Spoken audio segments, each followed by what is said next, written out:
오늘도 새해 첫 주일 주님 앞에 나와 예배드리는 우리 모든 성도 여러분 심령에 주 예수 그리스도의 은혜와 평강이 함께 하시기를 주의 이름으로 축복합니다. 따라합시다. 오직 예수님. 올 한 해도 오직 예수님으로 충만한 그런 신앙생활 할 수 있기를 바랍니다. 오늘 본문의 말씀을 중심해서 지혜로운 삶이라 하는 제목으로 말씀을 전하고자 합니다. 따라합시다. 지혜로운 삶. 지혜로운 삶.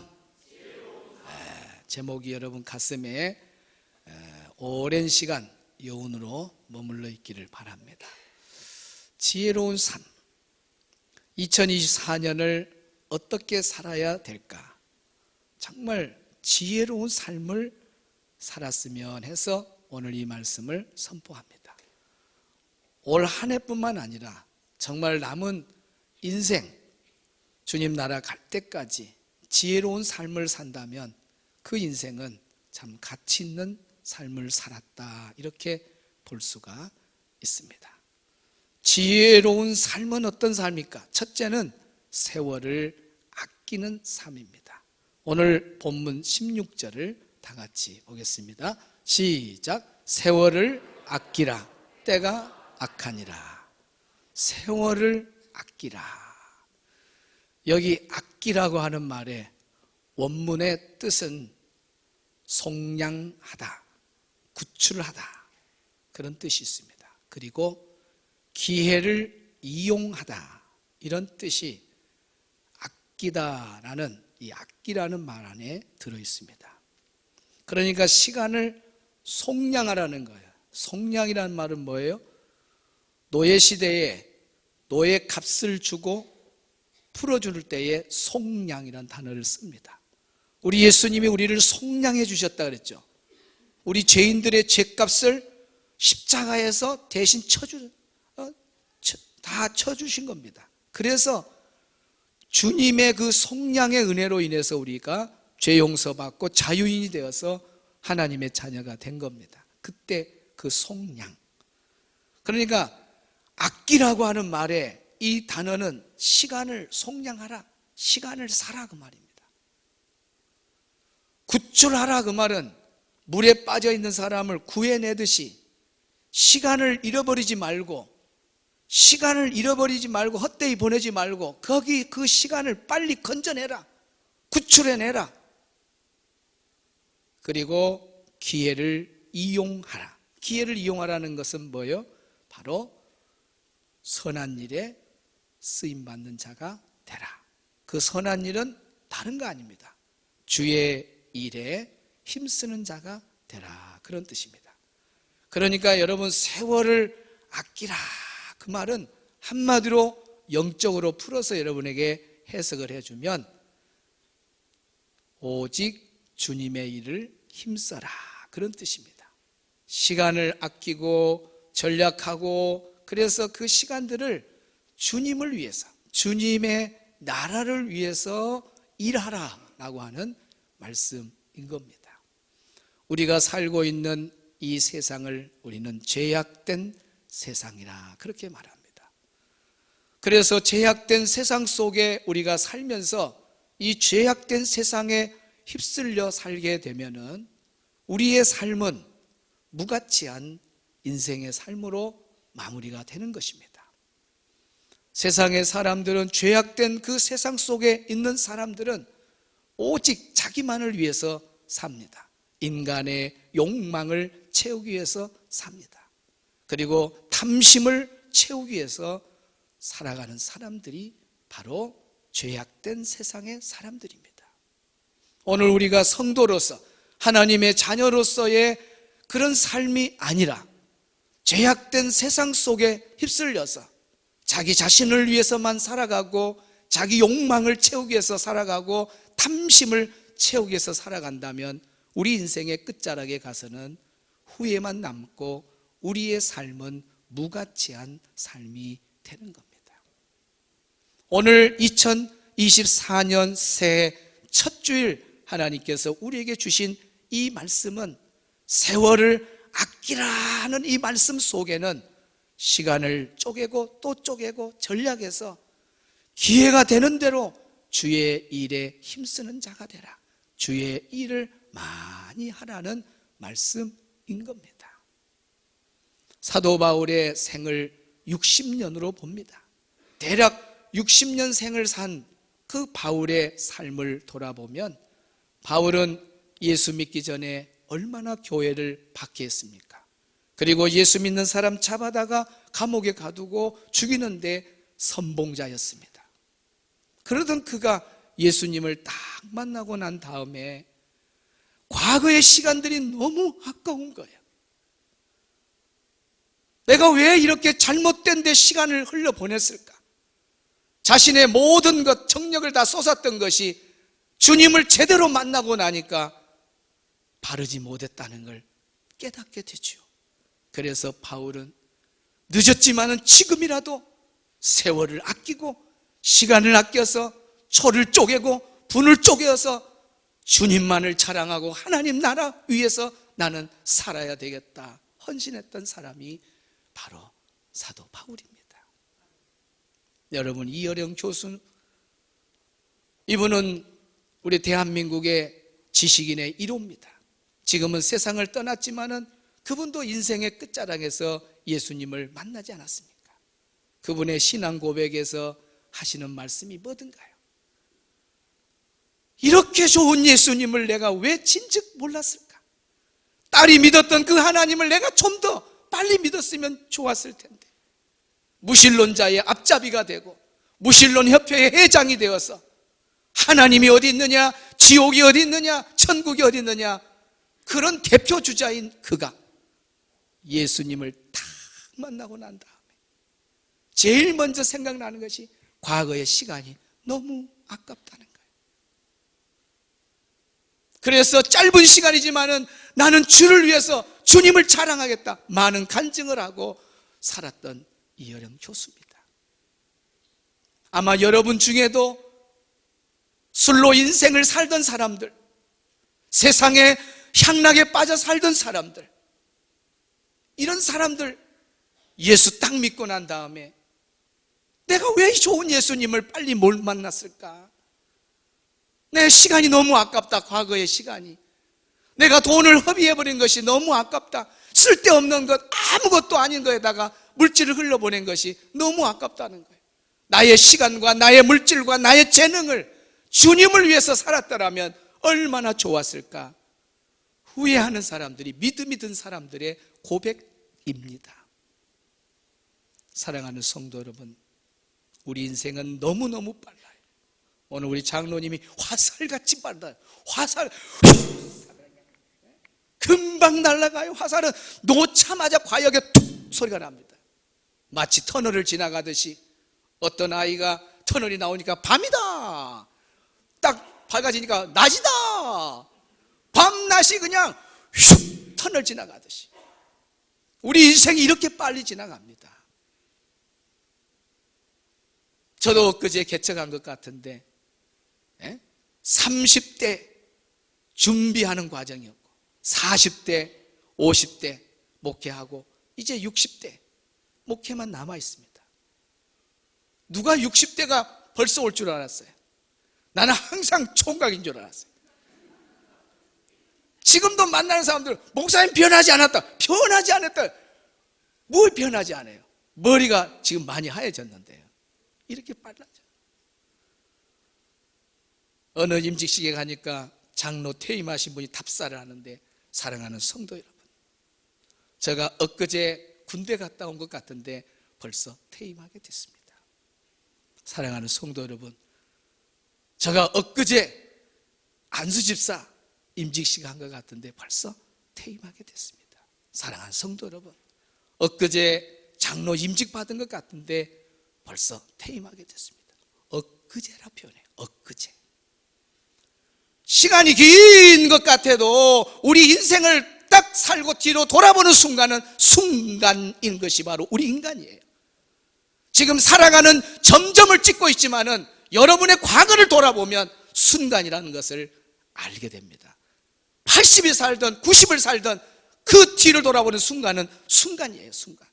아무리 긴 세월을 걸어왔어도 순간입니다. 그런데 나 자신만을 위해서, 나의 욕망을 위해서, 탐심을 위해서 살았다.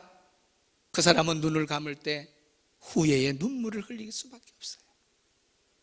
지혜로운 사람은 세월을 아끼라고 하는 말이 다른 말이 아니에요. 시간을 쪼개어서 여러분의 인생을 정말 주님의 나라를 위해서 일하라는 겁니다. 할렐루야.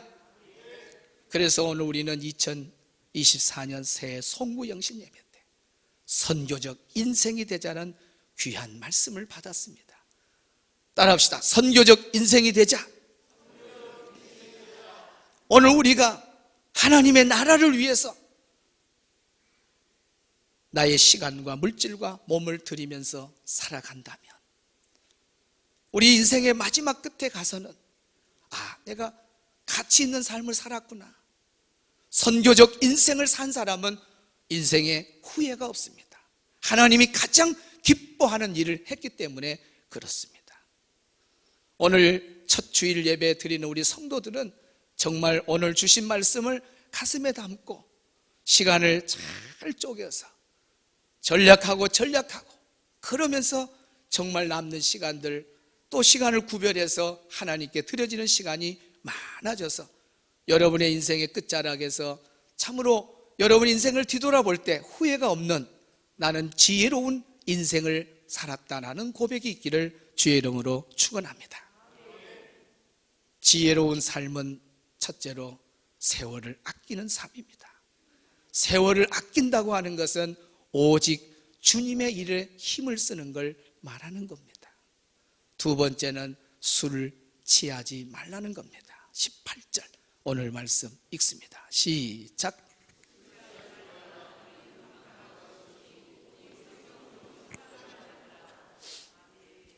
술 취하지 말라. 이는 방탕한 것이니 그랬습니다. 술 취하지 말라. 여기 술이라고 하는 것은 세상 향락을 상징하는 겁니다. 술 취하지 말라. 물론 술 취하지 말라는 의미도 있습니다. 그러나 여기에 술이라고 하는 것은 세상 향락을 상징하는 겁니다. 세상 향락에 빠지지 말라. 세상에 빠져서 흥청망청 세상을 그렇게 살지 말라, 그런 말이에요. 그러니까 술 취하지 말라, 그 말은 한마디로 말하면 세상에 빠지지 말라, 그런 말이에요. 따라합시다. 세상에 빠지지 말라. 여기에 술 취하지 말라, 이는 방탕한 것이니 라고 할 때 방탕한, 이 방탕한이라는 말의 원문 뜻은 무질서, 무절제입니다. 술 취한 사람은 질서가 깨져버려요. 술 취한 사람은 절제가 깨져버립니다. 술 취한 사람들 봐보세요. 그냥 옷을 벗었는지 아닌지 몰라요. 자기가 똑바로 걷는지 안 걷는지 그것도 잘 몰라요. 술에 취한 사람은 시간 흘러간 줄도 모르고 돈이 빠져나간 줄도 모르고 자신의 모든 것이 다 탕진되는 것도 모르는 것이 술 취한 사람들의 특징이에요. 이렇게 영화나 또 이런, 그리고 또 가끔씩 간증한 사람들, 세상에 빠져 살다가 다행히 예수님 만나서 온 사람들 이야기 들어보면 지난날에 내가 세상에 빠져 살았던 게 너무 억울하다는 그런 간증을 해요. 그냥 술 좋았을 때는 1차, 2차 막 다니고 그래가지고 막 술집에서 잠이 들어가지고 술집 주인이 일어나라고 빨리 집에 가라고 일어나면 새벽 3시요. 새벽 3시요. 가려고 그러면 어디를 가냐고 돈 내놓고 가라고. 돈 얼마냐고 그러면 50만 원어치 그날 먹었는데 100만 원이다 그래. 100만 원 그래도 그래 100만 원. 그래고 100만 원 수표 딱 주고 와요. 술이 취해 놓으니까 몰라. 100만 원이 아까운 줄 몰라. 100만 원 딱 주고 와요. 그리고 집으로 잘 찾아가면 좋은데 37선, 38선에다가 밖에서 잠자고 다른 사람이 업어다가 갖다 주는 그런 사람도 있잖아요. 여러분 술에 취하면 시간이 흘러간 줄 몰라. 새벽 4시인지 5시인지도 몰라요. 술에 취한 사람은 돈 아까운 줄도 몰라요. 50만 원, 100만 원, 200만 원 쉽게 돈 있는 사람들은 막 써요. 술집 가서. 자기 가진 재능도 술에 취하면 쓸 수 없는 거예요. 회사에 가서 제대로 근무해야 되는데 근무하도 못해. 술이 사람을 그렇게 망가. 결국은 술에 취해서 한 사람은 인생이 참 비극적으로 끝나는 것도 봤습니다. 제가 아는 목사님 교회 집회를 갔는데 조용히 막 소리 질러요. 왜 저렇게 예배 시간에 교회에다가 소리 지르는 사람, 저 누구냐 하니까 저 앞집에 술보인데 그 사람은 매일 술을 먹어. 매일 술을 먹어. 술 알코올 중독자예요. 술에 취했어요. 매일 술에 취해 있어요. 나중에 밝았을 때 보니까 세상에 배가 이렇게 나왔어요. 술을 얼마나 먹으면 배가 이렇게. 나중에 돌아가셨다는 이야기 들었는데 배가 터져서 죽었다. 참 비극적으로 술로 인생을 망친 사람. 여러분, 술로 인생을 망친 사람들이 얼마나 많은지 모릅니다. 술 취하지 말라고 하는 말은 술 취하지 말라는 그런 의미도 있지만은 사실은 세상에 빠지지 말라는 겁니다. 성도가 세상에 빠지면 큰 위기를 만난다는 거예요. 술 취한 사람이 위기를 만나듯이 오늘 성도들이 세상에 빠져들면 위기를 만나게 되는 겁니다. 여러분, 롯이라는 사람은 믿음의 조상이라고 하는 아브람과 함께 동행하면서 같이 갔으면 얼마나 좋았겠습니까? 그런데 롯은 소돔 그 땅을 연모하게 되고 그 땅에 거하게 됩니다. 그의 눈에는 소돔이 이렇게 보였습니다. 창세기 13장 10절 시작.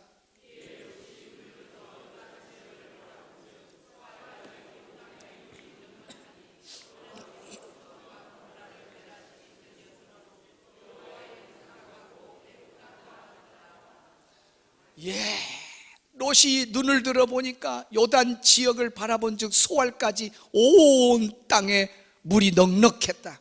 과거에는 농사 지을 때 물이 최고잖아요. 재산 1호입니다. 1호. 여호와께서 소돔과 고모라를 멸하기 전에 하나님이 소돔과 고모라의 죄악을 보고 멸망을 시키잖아요. 그때 얼마나 불로 심판할 때 무섭습니까? 도시 다 불로 타버렸습니다.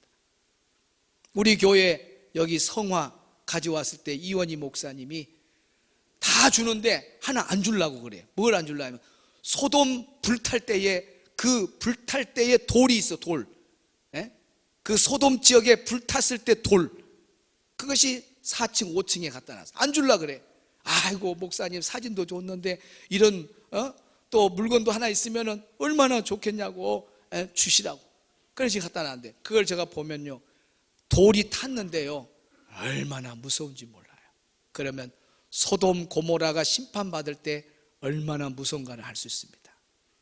그 심판이 있기 전에 롯은 소돔을 바라보니 뭐 같았다? 에덴 동산 같았다. 세상은 에덴 동산같이 아름답게 보이는 거예요. 롯이 여기에 빠진 겁니다. 성도는 세상을 사랑하면 술 취한 거나 똑같은 겁니다. 롯이 세상을 사랑함으로 소돔을 연모하게 되고 소돔 안에 거하다가 그는 술에 취해서 무서운 죄를 짓게 됩니다. 그리고 자기 아내가 소금 기둥이 되는 참으로 안타까운 일, 가정에 매우 위험한 위기가 닥치는 걸 보게 됩니다. 우리 예수님께서 누가복음 15장 13절에 또 이렇게 말합니다. 시작. 둘째 아들이 재물을 다 모아가지고 먼 나라에 가 거기서 허랑방탕하여 그 재산을 낭비하더니, 아버지의 품 안에 있는 아들이 얼마나 행복합니까? 그런데 아버지를 등지고 나의 재산을 주십시오. 그 자기 재물을 다 가지고 먼 나라에 갔다고 와서 거기서 허랑방탕했다고 하는 건 세상을 사랑한 겁니다. 가서 그곳에 가서 빠져 살다 보니까 돈 나간 줄 모르는 거예요. 가득 찼던 돈들이 다 빠져나가 여기에 재산을 낭비하더니 그랬습니다. 얼마나 탕자가 비극으로 빠지는지 돼지들이 먹는 쥐업 열매까지 먹는 자리까지 떨어지는 위기를 당하는 걸 보게 됩니다. 세상을 사랑하면 탕자 같은 비극이 오게 됩니다. 디모데후서 4장 10절을 보면 데마가 나오는데 데마는 또 바울과 함께 열심히 전도하다가 주의 일하다가 나는 세상으로 가겠다 한 사람입니다. 우리 같이 읽어봅니다. 시작. 데마는 이 세상을 사랑하여 나를 버리고 데살로니가로 갔고 그레스게는 갈라디아로 디도는 말라디아로 갔고. 아멘. 여기 데마는 이 세상을 사랑하여 나를 버리고 함께 사역하던 데마가 이 세상을 사랑했다는 거예요. 세상을 사랑해서 세상에 빠지게 된 겁니다. 그래서 바울을 떠난 거예요. 나를 버리고, 바울을 버리고, 바울만 버려요? 예수님도 버리는 거나 똑같은 거죠. 그래서 세상에 빠져 데마는 그대로 세상에 머물게 되는 거죠. 술 취하지 말라라고 하는 말은 세상에 빠지지 말라는 말입니다. 오늘 우리 주변을 한번 생각해 보세요. 같이 신앙생활하는 사람들 중에 세상에 빠져 교회 안으로 들어오지 못하고 탕자처럼 죄악을 짓고 세상 사람들과 똑같이 살아가는 사람들이 많습니다. 가깝게는 내 가정에 내 남편이 세상에 빠져 있습니다. 내 아내가 세상에 빠져 있습니다. 내 아들이 세상에 빠져 있습니다. 우리는 저들을 구원해 달라고 하나님 앞에 기도해야 되고 2024년 정말 새해 첫 주일 예배를 드린 우리 성도들은 우리 중에는 한 사람도 세상을 사랑하는 일이 없기를 바랍니다. 세상을 사랑하고 세상을 연모하고 세상에 빠져들면 그 사람은 술 취한 사람 같이 똑같은 사람입니다.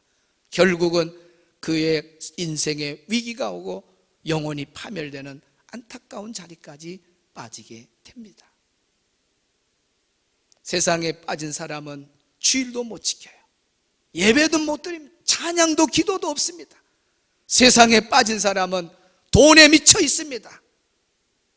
자기 취미생활이 좋아서 취미생활에 빠져 있습니다. 그런 사람들이 어떻게 하나님 앞에 나오겠습니까? 그래서 마지막 때는 세상을 사랑하는 사람들이 많이 일어난대요. 지금 우리가 3만 불 시대라 그러는데 진짜 선진국으로 들어가면 7만 불 시대가 옵니다. 7만 불 그런 시대가 되면은 사람들이 미래학자들이 그래요.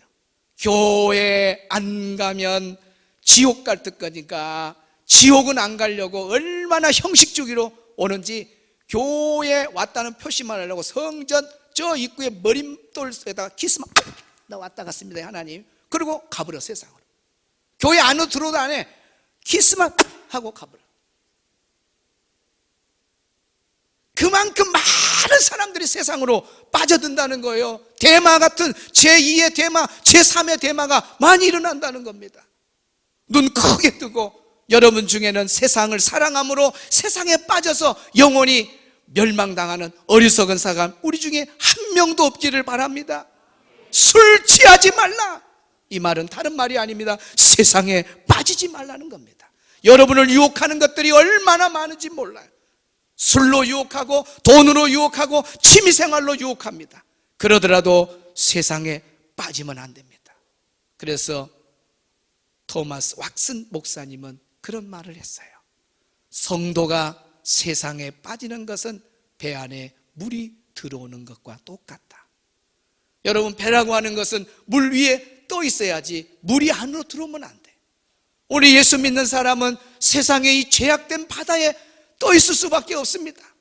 그런다고 해서 내 안에 세상 것이 들어오고 세상에 빠져들면 우리가 빠져들면 그대로 침몰 당할 수밖에 없는 거예요. 오늘 우리는 그리스도인으로서 정말 하나님의 자녀로서 끝까지 믿음을 지키는 자가 돼야 될 줄로 믿습니다.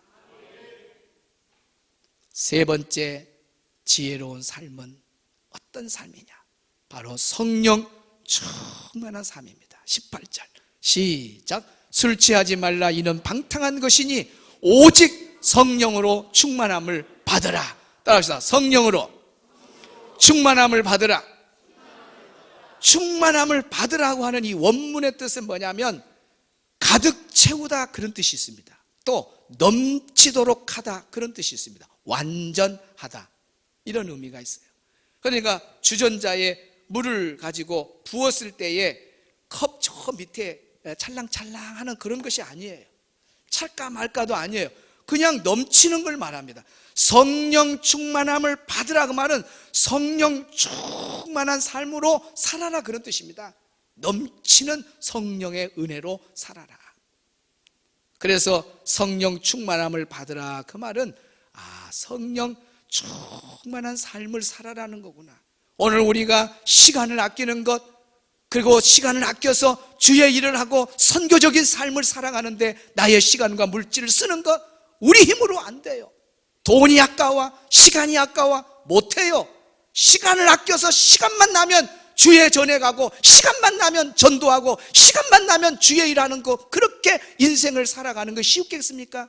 성령이 아니면 안 되기에 오늘 말씀에 성령 충만함을 받으라는 거예요. 성령 충만하면 시간을 이용해서 주의 일을 하는 사람으로 변할 줄로 믿습니다. 성령 충만하면 술 취하지 않습니다. 성령 충만하면 세상에 빠지지 않습니다. 그래서 오늘 성경에 뭐라고 해요? 성령 충만함을 받으라는 거예요. 구약의 사람이나 신약의 모든 사람들은 성령 충만할 때 세상을 이겼고 끝까지 믿음의 길을 달려갔습니다. 여러분 요셉을 보시기 바랍니다. 창세기 41장 38절 시작.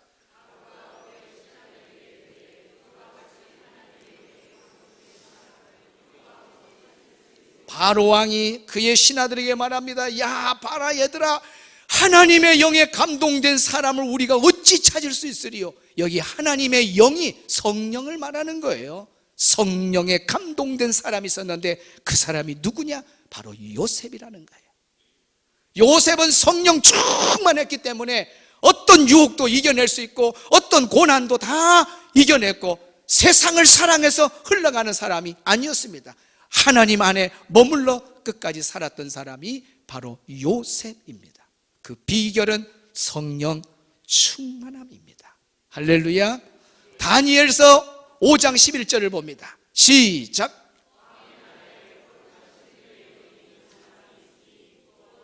붙인 때에 있었던 자로 명철과 총명과 지혜가 신들의 지혜와 같은 느부갓네살 왕이 그를 세워 박수와 술객과 갈대아 점장의 어른을 삼으셨으니 위에 부분에 왕의 나라에 거룩한 신들의 영이 있는 사람이 있으니 그 사람이 다니엘을 말해요. 거룩한 신들의 영, 성령을 말합니다. 성령을 말해요. 신들, 성부, 성자, 성령, 그 신들의 영이 있었는데 그 영이 바로 성령인데 그 성령이 머무는 사람이 있었는데 그 사람이 다니엘이다. 그러니까 다니엘은 왕의 명령 앞에서도 하나님의 뜻에 거슬리는 건 절대 거부했지 세상에 빠져드는 일이 없는 거예요. 성령 충만하면 왕 앞에서 어떤 환경 앞에서도 굴하지 아니하고 자기 믿음으로 승리하는 사람이 되는 겁니다. 다니엘도 인생의 승리의 비결이 성령 충만함이었습니다. 오늘 우리 성도들이 다니엘처럼 성령 충만하기를 주의 이름으로 축원합니다. 3상 16장 13절 봅니다. 시작.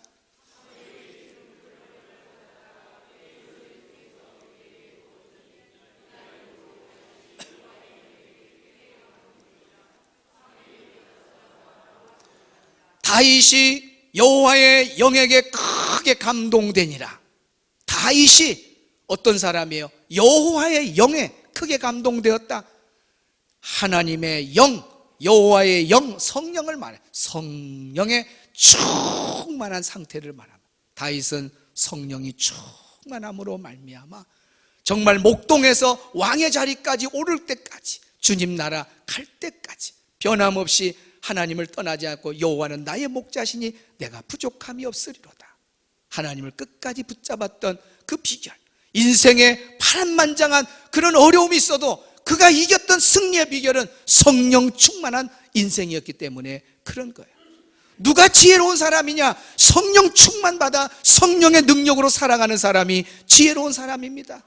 요엘서에 약속합니다. 구약의 사람들은 하나님이 특별한 사람을 뽑아서 성령을 부어서 하나님의 일을 시켰지만 아닙니다. 이제는 신약시대 예수님이 오신 이후에 모든 사람에게는 만민에게 내 영을 부어주리라. 만민, 모든 사람이요, 이제는 모든 사람이 나를 성령 충만 받고 있었습니다. 성령을 사모합니다. 성령님 오시옵소라고 거룩하게 초청하면 이제는 누구든지 성령을 부어주신다고 하나님이 약속했기 때문에 저도 성령 받고 여러분도 성령 받을 수 있는 길이 열린 겁니다.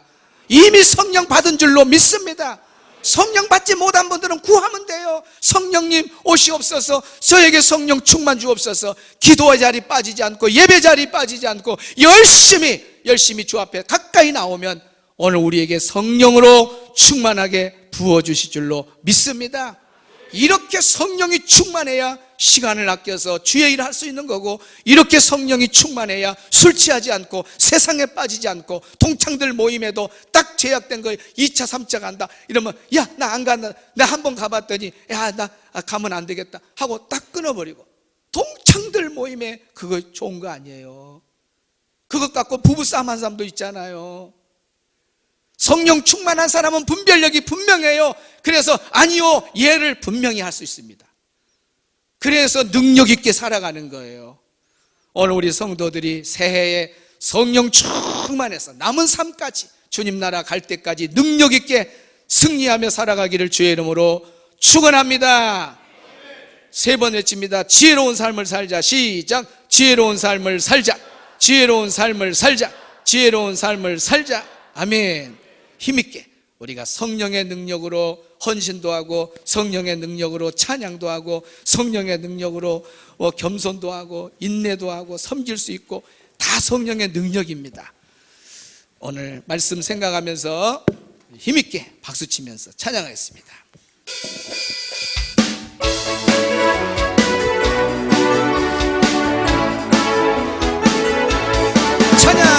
찬양할수록 기쁨이 넘치는 것 성령의 능력이죠. 사랑할수록 은혜가 넘치는 것 성령의 능력이죠. 기도할수록 능력이 임하는 것 성령의 능력이죠. 할렐루야. 감사할수록 축복이 임하는 것 성령의 능력이죠. 헌신할수록 기쁨이 넘치는 것 성령의 능력이죠. 섬겨낼수록 은혜가 넘치는 것 성령의 능력이죠. 아멘. 겸손할수록 능력이 임하는 것 성령의 능력이죠. 할렐루야. 순종할수록 축복이 임하는 것 성령의 능력이죠. 찬양할수록 열정이 샘솟는 것 성령의 능력이죠. 사랑할수록 내 영이 평안한 것 성령의 능력이죠. 아멘. 기도할수록 평안이 열리는 것 성령의 능력이죠. 할렐루야. 감사할수록 약함이 강함되는 것 성령의 능력이죠. 겸손할수록 성령이 충만한 것 성령의 능력이죠. 아멘. 인내할수록 믿음이 담대한 것 성령의 능력이죠. 온유할수록 권능이 임하는 것 성령의 능력이죠. 할렐루야. 예배할수록 성령의 열매 맺는 것 성령의 능력이죠. 죄악 세상에 빠지지 않는 것은 성령의 능력이죠. 세상 재미에 빠지지 않는 것은 것은 성령의 능력이죠. 시간 아껴서 주님의 일하는 것 성령의 능력이죠. 할렐루야. 선교적인 세상 살아가는 것 성령의 능력이죠. 한 번 더. 죄악 세상에 빠지지 않는 것은 성령의 능력이죠. 세상 재미에 빠지지 않는 것은 성령의 능력이죠. 시간 아껴서 주님의 일하는 것 성령의 능력이죠. 할렐루야. 선교적인 세상으로 살아가는 것 성령의 능력이. 한 번 더. 죄악 세상에 빠지지 않는 것은 성령의 능력이죠. 아멘. 세상 재미에 빠지지 않는 것은 성령의 능력이죠. 시간 아껴서 주님의 일하는 것 성령의 능력이죠. 선교적인 세상으로 살아가는 것 성령의 능력이죠. 성령의 능력이죠. 성령의 능력이죠.